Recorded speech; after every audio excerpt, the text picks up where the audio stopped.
Merlin Olsen's husband of many years, Dave Carlson, suffers amnesia after a car accident, mistaking his first love for his wife. Dave forgot that he gained weight to become a 300-pound obese man to save Merlin. He also forgot to confront Merlin's beastly adoptive father and die together in a fire. He forgot that after his release from prison, he discovered she was penniless and forced himself to become Mr. Carlson. Dave allowed his first love into their home, treating Merlin and her son like a monster. She struggles to hold on, hoping for the day he regained his memory. However, after being raped, she overheard him on the phone with a friend. If I had met Merlin first, perhaps Lily Franco would be the one I used as practice for marriage now. But Lily is back. The position of Mrs. Carlson must be hers.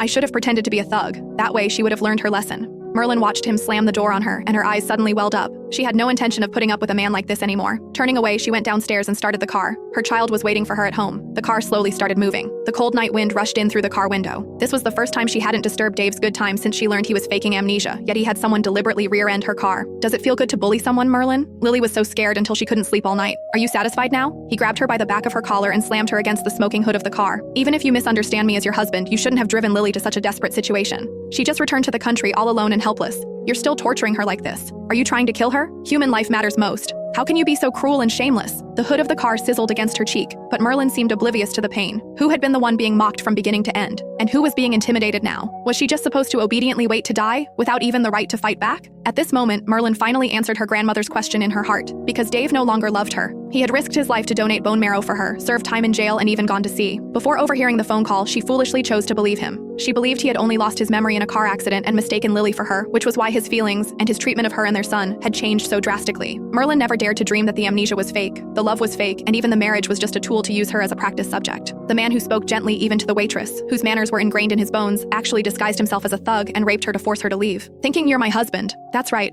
All these years it was just wishful thinking on her part, just a pathetic joke. She laughed, but unlike her usual gentle laughter, it revealed a calmer and more clear-headed side. Stop pretending to have amnesia, Dave. It's pointless. I'll only ask one question. Have you ever, even for a moment, truly liked me? Dave showed no embarrassment at being exposed, nor did he try to distance himself from her as before. Instead, he smiled slightly, carefree and unrestrained, indescribably handsome. In all these years, she had never seen him smile with such youthful energy, while Lily, with just her appearance, effortlessly possessed a tenderness she could never attain in her entire life. Her eyes instantly reddened, and she hastily lowered her head, burying her tears in her clothes. Answer me. She lowered her head, watching the gradually falling rain, stubbornly wanting an answer, but the only response she received was the cold, icy rain. Then, Dave actually sent Merlin to prison on charges of instigating murder. The